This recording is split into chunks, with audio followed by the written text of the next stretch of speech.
Study magic world YouTube channel पे आपका स्वागत है। इसके पहले वाले लेक्चर में हम लोगों ने गैसीफायर का जो क्लासिफिकेशन था उसको पढ़ा था। अब इसके बारे में हमको डिस्कस करना है।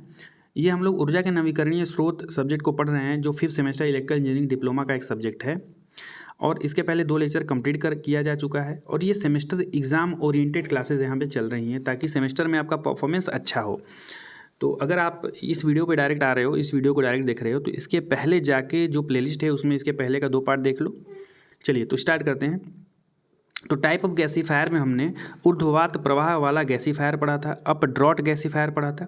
दूसरे नंबर पे नतवात प्रवाह गैसीफायर या डाउन ड्रॉट गैसीफायर पढ़ा था और आर पार वात प्रवाह गैसीफायर या क्रॉस डॉट गैसीफायर पढ़ा था। इसके पहले मैं बता दूं, जो गैसीफायर था वो एक ऐसा इक्विपमेंट है जो बायोमास को क्या करता है, बायोमास को प्रोड्यूसर गैस में कन्वर्ट करता है।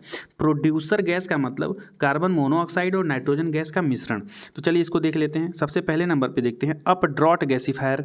अप ड्रॉट गैसीफायर क्या करेगा, ये करेगा क्या कि जो बायोमास एनर्जी है उसको क्या करेगा, उसको कन्वर्ट करेगा CO+N2 में, यानी प्रोड्यूसर गैस में। तो इसका स्ट्रक्चर आपको दिख रहा होगा। तो सबसे ऊपरी भाग में आपको बायोमास इनलेट दिख रहा है, जहाँ से बायोमास इसमें हम डाल देंगे। बायोमास मतलब वुड हुआ, काऊ डंक हुआ, जो भी बायोमास है, बायोमास समझ रहे हो ना, काऊ डंक, वेस्ट पदार्थ, जो भी एग्रीकल्चरल वेस्ट है, जो वुड है, वुड पल्प है, सारी चीज़ों को हम लोग बोलेंगे बायोमास। तो यहाँ से बायोमास अगर डालेंगे तो डालने के बाद क्या होता है, अंदर जाने पे इसका ऑक्सीडेशन होगा और यहाँ से फायर हम लोग एंटर करते हैं।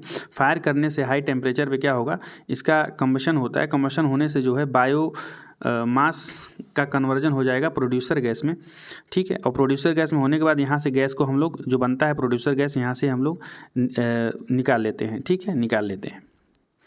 और देखिए, चूंकि इसको अप ड्रॉट गैसीफायर क्यों कहते हैं, अप ड्रॉट गैसीफायर इसलिए कहते हैं कि सबसे ऊपरी भाग में जो है हमारा गैस ड्राई होता है, सूखता है, इसलिए इसको अप ड्रॉट गैसीफायर बोलते हैं। तो इसका एक स्क्रीनशॉट आप ले लीजिए, स्क्रीनशॉट आप ले लीजिए, स्क्रीनशॉट ले लिया। चलिए तो इसको आपको बनाना है अप ड्रॉट गैसीफायर में डायग्राम। तो इसमें बायोमास इनलेट ऊपर लगा हुआ है। इनलेट में आने के बाद इसका जो है पायरोलिसिस जोन होगा, पायरोलिसिस होगा। इसके बाद जो राख बचेगा वो राख इस नीचे वाले लेयर में इकट्ठा हो जाता है। फायर पोर्ट के थ्रू फायर इसमें डालते हैं और इसके बाद इसका कन्वर्जन जो होता है प्रोड्यूसर गैस में हो जाता है और गैस को हम लोग निकाल लेते हैं। अब हमारे पास नेक्स्ट है डाउन ड्रॉट गैसीफायर। क्या है डाउन ड्रॉट गैसीफायर, इसको स्क्रीनशॉट इसका ले लीजिए आप। चलिए ठीक है, इसमें दिख रहा होगा ऊपर से हम लोग वुड वेस्ट, प्लांट वेस्ट इत्यादि को ऊपर से डाल देते हैं। डालने के बाद अंदर जाएगा, अंदर जाने के बाद ये गैसीफायर है डाउन ड्रॉट गैसीफायर, इसमें हमारे गैस का रिडक्शन, ऑक्सीडेशन और पायरोलिसिस हो जाएगा। इसके बाद ड्राई हो जाएगा, सूख जाएगा। सूख जाने के बाद हमारा जो प्रोड्यूसर गैस है, इधर से हम प्रोड्यूसर गैस को निकाल लेते हैं, ठीक है। तो ये हमारा डाउन ड्रॉट गैसीफायर है। डाउन ड्रॉट इसलिए है क्योंकि जो गैस है वो नीचे ही सूखता है। नीचे 2 गैस वाला सेक्शन दिख रहा है ना, तो यहाँ पे गैस इकट्ठा होगा और यहाँ पे गैस ये सूख जाता है, ठीक है। और यहाँ पे क्या हो रहा था, ऊपर गैस इकट्ठा हो रहा था, ऊपर ड्राई हो रहा था, इसलिए इसको हम लोग क्या बोल रहे थे, अप ड्रॉट गैसीफायर बोल रहे थे। चलिए तो ये आपको समझ में आया होगा। इस डायग्राम को बना देना है। आपसे पूछेगा कि बायोमास गैसीफायर से क्या समझते हैं, तो इससे आप बताइएगा गैसीफायर प्रोड्यूसर गैस का निर्माण करता है और इसमें 2 प्रकार के होते हैं, up draught gasifier, down draught gasifier. और इसका डायग्राम बना के डिस्कस कर दीजिएगा 2-4 लाइन, इतने में काफ़ी है। अब मेरिट्स ऑफ गैसीफायर क्या है, गैसीफायर के गुण क्या हैं, तो संरचना एवं बनावट जो होती है गैसीफायर की वो टिकाऊ होती है। ऑपरेशन बहुत ही सिंपल होता है और रिलायबल होता है। मेंटेनेंस और रिपेयर करना आसान होता है। इंस्टॉल करना यानी कहीं पे लगाना इसको आसान होता है। इफिशियंसी बहुत ही हाई होती है, 70 से लेकर 90% इफिशियंसी गैसीफायर की होती है। अब हम पढ़ेंगे बायोगैस के बारे में। तो क्वेश्चन आपसे पूछ सकता है कि बायोगैस से आप क्या समझते हैं, इसकी कंपोनेंट्स को बताइए, मतलब बायोगैस से आप क्या समझते हैं। तो उसका आंसर मैं बताने जा रहा हूँ। ऑक्सीजन की अनुपस्थिति में जैव द्रव्य के डीकम्पोजिशन से उत्पन्न होता है। जो हमारा बायोगैस है वो क्या होता है, तो ऑक्सीजन की अनुपस्थिति में यानी अब्सेंट में जो भी जैव द्रव्य या बायोमास होगा उसके डीकम्पोजिशन से, विघटन से उत्पन्न होता है। अन्य नाम क्या है बायोगैस का, इसको हम जैविक गैस के नाम से भी जानते हैं, गोबर गैस के नाम से भी जानते हैं, मार्स गैस के भी नाम से जानते हैं, दलदल गैस के नाम से भी जानते हैं और नम गैस के नाम से भी हम लोग जानते हैं बायोगैस को। बायोगैस में पाए जाने वाले सभी अवयव देखिए नीचे दिखाए गए हैं। इसमें पहले नंबर पे जो बायोगैस में पहला अवयव होता है वो मीथेन है, जिसका रासायनिक सूत्र CH4 है और ये 55 से लेकर 75% तक पाया जाता है। दूसरे नंबर पे बायोगैस में कार्बन डाइऑक्साइड भी पाया जाता है जो 25 से लेकर 50% तक उपस्थित रहता है। तीसरे नंबर पे बायोगैस में हाइड्रोजन गैस पाया जाता है जिसको H2 से डिनोट करते हैं, सिंबल है केमिकल सिंबल, 0 से 3% तक पाया जाता है। चौथे नंबर पे नाइट्रोजन गैस पाया जाता है जो 1 से लेकर 5% अमाउंट में उपस्थित रहता है। पाँचवें नंबर पे हाइड्रोजन सल्फाइड जिसको केमिकली H2S से रिप्रेजेंट करते हैं 0.1 से लेके 0.5% के अमाउंट में प्रेजेंट रहता है। छठे नंबर पे कार्बन मोनोऑक्साइड रहता है जिसको हम केमिकली CO से रिप्रेजेंट करते हैं और ये 0 से लेके 0.3% तक उपस्थित रहता है। सातवें नंबर पे ऑक्सीजन है जो बिल्कुल भी प्रेजेंट नहीं रहता हमारे बायोगैस में। तो ये हमारे बायोगैस के कंपोनेंट हो गए। इस पर प्रैक्टिस कर लेंगे, इंपॉर्टेंट है, पूछेगा आपसे कि बायोगैस से आप क्या समझते हैं, इसमें कौन कौन से कंपोनेंट होते हैं। अब देखिए बायोगैस प्लांट क्या होता है। बायोगैस प्लांट देखिए, बायोगैस प्लांट है, गोबर गैस प्लांट घरों में देखा होगा, सुना होगा बहुत से लोगों ने। तो जो गोबर गैस प्लांट है ना वही बायोगैस प्लांट है। इसमें गोबर या बायोमास को डालते हैं नीचे, इसको सड़ाते गलाते हैं और इससे जो गैस बनता है उसे हम इकट्ठा कर लेते हैं। तो इसमें दिख रहा होगा आपको ये स्ट्रक्चर, देखिए पहले इसका स्क्रीनशॉट आप ले लीजिए, इसका स्क्रीनशॉट आप ले लीजिए, हो गया। चलिए इसके स्ट्रक्चर को देखते हैं। तो यहाँ पे आपको लेफ्ट साइड में दिख रहा होगा slurry of cattle dung and waste inlet. तो यहाँ से जो स्लरी कैटल डंक गोबर होता है उस गोबर को डाल देते हैं। गोबर के डालने के बाद ये टैंक में जाता है, इस टैंक में जाने पे इकट्ठा हो जाएगा। इकट्ठा होने के बाद क्या होगा बेटा, जो गोबर है वो इकट्ठा होकर सड़ेगा, गलेगा पानी के साथ और गैस का निर्माण करेगा। वो गैस ऊपर जाके इकट्ठा हो जाता है। ऊपर जाके इकट्ठा होने के बाद जो फ्लोटिंग गैस होल्डर है उसमें प्रेशर बनाता है और प्रेशर के साथ ऊपर से हम आउटलेट लगाए रहते हैं जहाँ से गैस को निकाल पाएंगे। तो वहाँ से खोल के हम अगर गैस प्रेशर में इकट्ठा हो रहा है तो उसको हम यूज कर पाते हैं। अब ये राइट साइड में जो आपको एक दिखा रहा है ओवरफ्लो टैंक, ये क्या होता है, मान लो अगर हम गाय का गोबर डाल रहे हैं इनलेट से और वो ज़्यादा अमाउंट में इसमें पड़ रहा है तो वो हमारा आउटलेट, जो आउटलेट लगा हुआ है वहाँ से वो निकल जाएगा, वहाँ से जो ओवरफ्लो टैंक है वहाँ से निकल जाता है। ठीक है, नीचे आपको सपोर्टिंग पाइप भी दिख रहा होगा कि जो इनलेट और आउटलेट पाइप है उसको सपोर्ट करने के लिए डाइजेशन टैंक, डाइजेस्टर जो टैंक है उसमें गोबर इकट्ठा होता है पानी के मिक्सचर के साथ और वहीं पर सड़न होता है, वहीं पर बायोगैस का निर्माण होता है। तो सिंपल सा ये कंस्ट्रक्शन है, इसको आप देख लीजिए, इस पर प्रैक्टिस करना होगा ड्रॉ करके। और ये क्वेश्चन आता है, बहुत ही इंपॉर्टेंट क्वेश्चन है, पूछता है कि बायोगैस प्लांट से आप क्या समझते हैं। तो बायोगैस प्लांट में आप एक डायग्राम बना देंगे, उसके बाद आप लिखेंगे इसके पार्ट्स को कि बायोगैस प्लांट का कार्य होता है बायोगैस का निर्माण करना, और बायोगैस में बता दीजिएगा कि बायोगैस में निम्नलिखित कंपोनेंट्स होते हैं। और बायोगैस प्लांट में कौन कौन से पार्ट हैं इसको डिस्कस कर दीजिएगा। बायोगैस प्लांट में सबसे नंबर 1 पे है डाइजेस्टर है, जिसे पाचक के नाम से जानते हैं। ये सीमेंट, बालू, ईंट, पत्थर से बना होता है। गोबर का किण्वन करता है जिसे फर्मेंटेशन टैंक भी कहते हैं, यानी गोबर को सड़ाएगा तभी तो बायोगैस बनेगा, तो डाइजेस्टर वही काम करता है। दूसरे नंबर पे फ्लोटिंग ड्रम है जिसे प्लवी ढोल कहते हैं। ये गोलाकार ढोल होता है, स्फेरिकल होता है, स्टील का बना रहता है और दाब के कारण ऊपर नीचे होता रहेगा। दाब बढ़ेगा तो ऊपर होगा, तो समझ में आ जाएगा गैस इकट्ठा है, इसको हम आउटलेट से गैस को निकाल लेते हैं। तीसरे नंबर पे इनलेट टैंक है। इनलेट टैंक क्या होता है, गोबर व वाटर के मिक्सचर को डालने के काम में आता है। चौथे नंबर पे आउटलेट टैंक है। ये क्या होता है, आउटलेट टैंक में जो एक्सेस फ्लो हो जाता है हमारे मिक्सचर का वो निकालने के काम आता है। उम्मीद करता हूँ कि समझ में आ रहा होगा। नेक्स्ट देखते हैं, नेक्स्ट चैप्टर हमारे पास है हाइड्रो एनर्जी। क्या है हाइड्रो एनर्जी, जल ऊर्जा। इससे क्वेश्चन पूछता है कि आप हाइड्रो एनर्जी से क्या समझते हैं। तो इसका आंसर देखिए, तो बहते हुए जल में गतिज ऊर्जा होती है तथा बांध बनाकर रुके गए जल में स्थितिज ऊर्जा होती है। जल के गतिज ऊर्जा, स्थितिज ऊर्जा एवं वाष्प दाब ऊर्जा को विद्युत या यांत्रिक ऊर्जा में परिवर्तित करना हाइड्रो एनर्जी कहलाता है। अब हाइड्रो एनर्जी के लिए जो डायग्राम है वो देख लीजिए। इसमें आपको दिख रहा होगा सबसे ऊपर लेफ्ट साइड में, यानी बाएं साइड में सबसे ऊपर रिजर्वायर, इरिगेशन कैनल दिख रहा होगा। रिजर्वायर वो होता है जहाँ पे पानी को बांध बनाकर रोका गया होता है, उसे हम रिजर्वायर बोलते हैं, जहाँ पानी इकट्ठा रहता है। अब पानी को पेन स्टॉक वह माध्यम है जो रिजर्वायर और टरबाइन को जोड़ता है। ध्यान दीजिएगा, इंपॉर्टेंट है पेन स्टॉक किसे कहते हैं। पेन स्टॉक वह माध्यम है जो रिजर्वायर और टरबाइन के बीच में इकट्ठा रहता है या रिजर्वायर से पानी को टरबाइन तक पहुँचाता है, उस वाले भाग को पेन स्टॉक कहते हैं।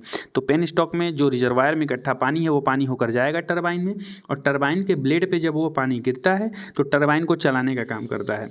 और जब टरबाइन उस पानी के प्रेशर एनर्जी या काइनेटिक एनर्जी से चलने लगता है तो टरबाइन से ही कनेक्टेड रहता है हमारा जनरेटर, और जनरेटर भी चलने लगेगा। जनरेटर के चलने से इलेक्ट्रिसिटी प्रोड्यूस होगी। उस इलेक्ट्रिसिटी को स्टेप अप ट्रांसफार्मर के द्वारा स्टेप अप करके बहुत दूर तक हम भेज देते हैं, और भेजने के बाद उसको हम यूज कर लेते हैं। और बीच में आपको ये दिख रहा होगा गवर्नर कंट्रोल। तो गवर्नर कंट्रोल का काम टरबाइन के स्पीड को कंट्रोल करना होता है। क्या करना होता है? तो टरबाइन का जो स्पीड है वो ज़्यादा होगा कि कम होगा, कितना होगा, उसको हम कंट्रोल करते हैं गवर्नर कंट्रोल के द्वारा। तो इसका भी आप एक स्क्रीनशॉट ले लीजिए, इंपॉर्टेंट है। जब आपसे पूछेगा हाइड्रो एनर्जी तो उसमें ये डायग्राम आप बनाओगे। चलिए आगे चलते हैं।